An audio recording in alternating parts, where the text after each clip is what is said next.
So a few weeks ago, I made a video on this channel about how I taught myself guitar and what I would do differently looking back. Hindsight being 2020, what would I have done differently knowing what I know now and how I taught myself guitar and how I learned and things that I wouldn't do again. Now in that video, I talked about playing by ear being a great way to learn how to play guitar, and it's a huge part of who I am today as a guitar player. I still learn primarily by listening.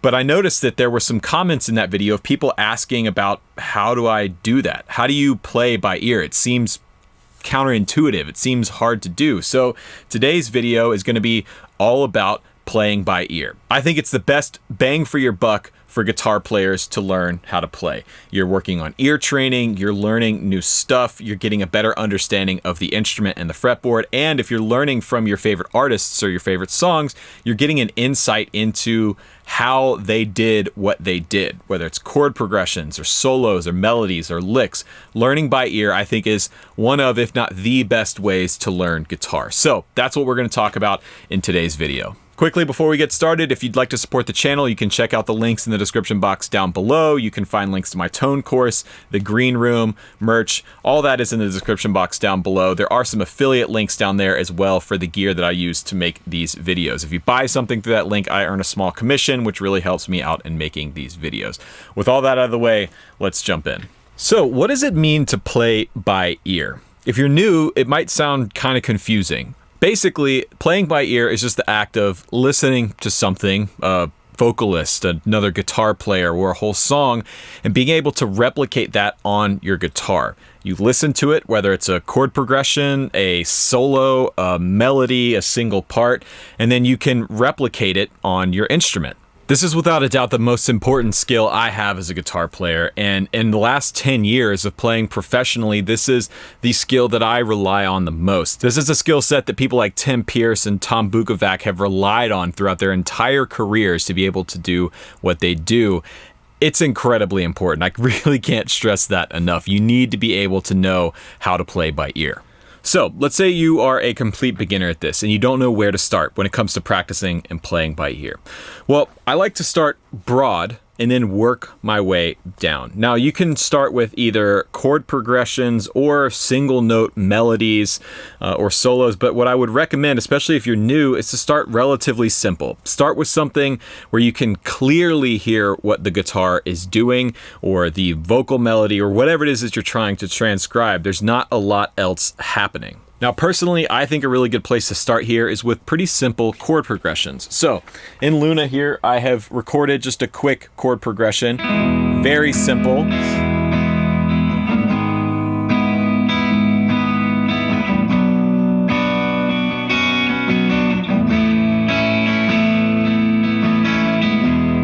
Just 4 chords, and I'm going to take you through the process of how you would start to figure something like that out. The first thing is to start in small chunks. Don't try and take on the entire piece at one time. You're going to get overwhelmed, you're not going to be able to hear everything, and you're going to get lost really quickly. So instead, start with the first chord. Just that one chord. Now, how do we find what chord or what note that is? So I've got my guitar here, tuned in standard, and we're just going to start hunting around looking for that first note.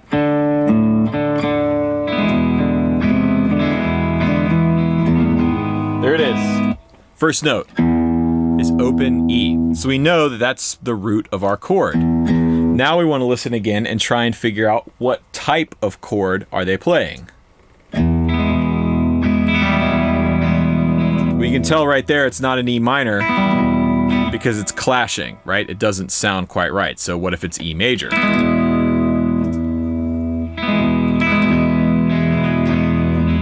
So there we go. We've figured out the first chord. Start one chord, one note at a time, then move on to the next one. It's all about working in small little pieces. And so now that we have the first chord down, let's move through and try and find the root notes of every chord in this progression.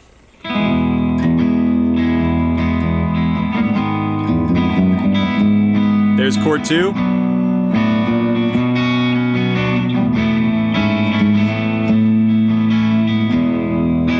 So there I was able to find all 4 root notes pretty easily. We have E, then G sharp, then B, and then A. And a quick and easy way to do this is to stick to one string. Rather than trying to find notes all over the fretboard, stick to one string. We know our first chord root is here on the 6th string, so I'm gonna stick to the 6th string to find the roots of every chord. Now that we have the root notes down, let's try and find the tonality or the structure of each chord. Is it major? Is it minor? Dominant? Minor 7? So there for that second chord, start with stuff you already know. Is it a major chord? Probably not, because I don't hear that major third in the chord anywhere. So is it minor? That's definitely closer, but there's something else going on there that we need to try and hone in on. And what I'm hearing is the open 1st and 2nd string ringing out, which tells me the chord is something like this.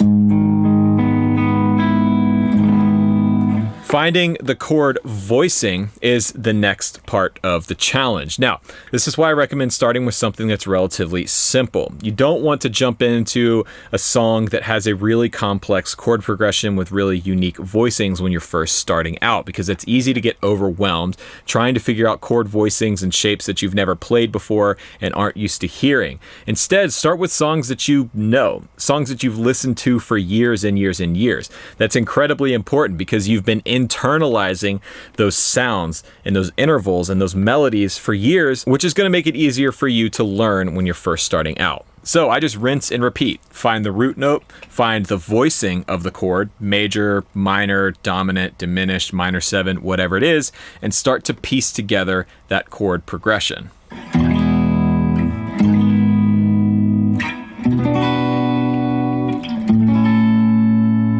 The key to remember here is this is all about repetition. At first, this is going to be pretty difficult and a little frustrating. That's completely normal and okay. It's going to be hard to try and find these chords and these progressions. And there are some things that you can do to make it a little bit easier, but just have confidence in that the more you do this, the more you practice it, the easier it will become. It's just like anything else in music. It takes repetition and practice to get it down. Now, like I said, there are a few things that you can be working on to make this process a little bit easier. First and foremost is ear training. Now, I struggled with ear training practice for a really long time. To be completely honest, it's not my favorite thing to work on, and I didn't really work on it until I got into music school and we had ear training classes.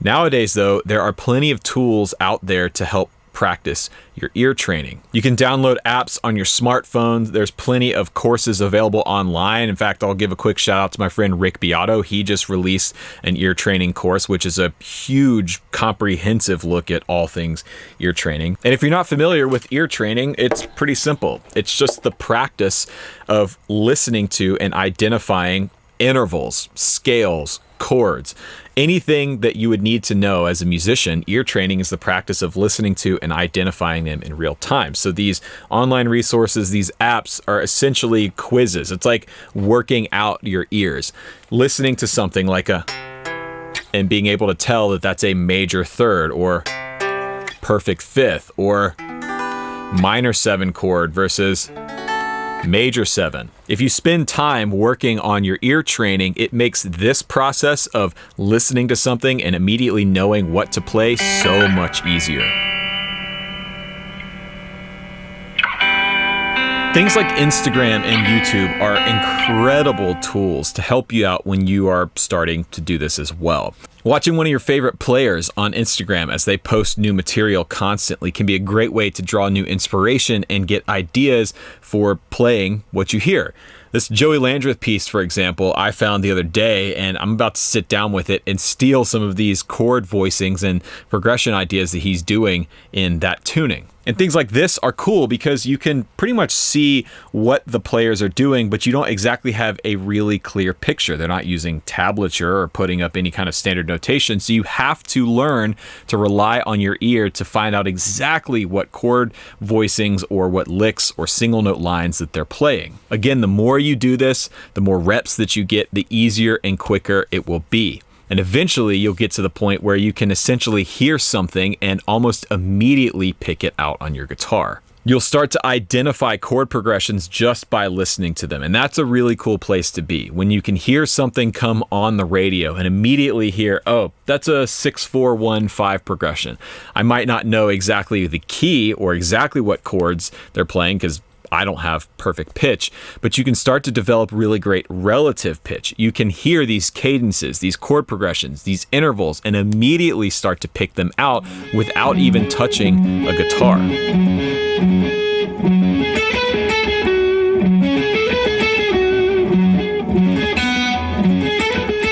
So another thing that you can do when you're working on something that's more complex, like a solo or a lick idea, something that's really challenging, it's out of your wheelhouse, like what I was just attempting to work on, is slow it down. And there's a lot of online tools that you can use to do this. Amazing Slowdowner has been a standby for years. That's one I used back when I was in school.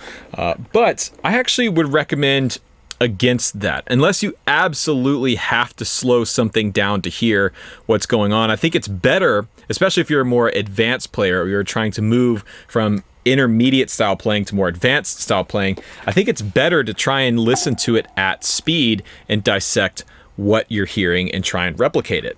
Now again, this isn't always perfect and it may take a little bit longer, but I think in the long run it's better to try and listen at speed because you're essentially sharpening your ear. You're honing in a little bit more on what you're actually hearing and what you're listening to and being able to pick it out quicker on your guitar. That piece I was just working on was from Rick's Instagram. It was an exercise that he put up a few weeks ago, and it brings into focus something that I need to work on. I need to be playing stuff and transcribing stuff and listening to stuff that's completely outside of my norm. I don't ever play lines like anything like that, and I specifically can't play it at Rick's speed that he did in that video, which tells me that's something that I need to start working on. And more importantly, I was able to internalize it. I can focus more on what's being played, how it's being played, and the harmony and theory behind what's being played, rather than just focusing on where I'm placing my fingers. This is a huge reason why I think playing by ear and transcribing by ear is a much better way of learning music and learning guitar than looking up tablature.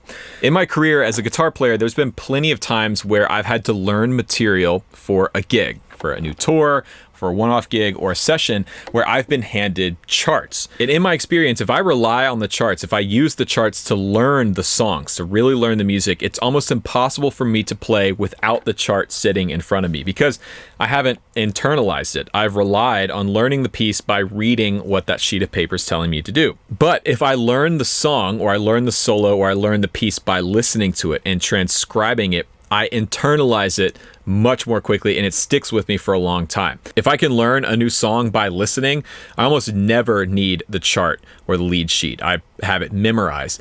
Now, the same technique still applies when you're transcribing way more complex material. In fact, it's even more important to focus on the fundamentals of learning by ear when you're working on something that's more difficult. Starting off with 1 or 2 or 3 notes at a time, working in small sections. Also slowing it down if you need to, but really working on playing it how you're hearing it. That is so important. So that's my approach to learning how to play by ear. I really can't stress enough how important of a skill this is for all musicians, not just guitar players. Like I said at the beginning of the video, this is what I revert to almost on a daily basis whenever I'm working on playing and my technique and learning how to get better at this instrument. So what are your favorite techniques for learning how to play by ear? Let me know in the comments section down below. Also, don't forget, our next episode of Backstage Live is Sunday, August 9th, 2020. Episode 2 is coming up. We've got our very first special guests we're going to be featuring with the live band here in the home studio. We're working on putting a set together right now, and I'm actually learning some new songs by ear as we speak. That's actually what inspired this video. So mark your calendars, August 9th, 2020, Backstage Live, episode 2, happening here on this YouTube channel. Also, check out the links in the description box down below. We are in the middle of revamping the green room, so be sure to check that out. The forum, the green room forum, is going on. Anyways, hope you enjoyed today's video. I'm Rhett Shull, and remember, there is no plan B.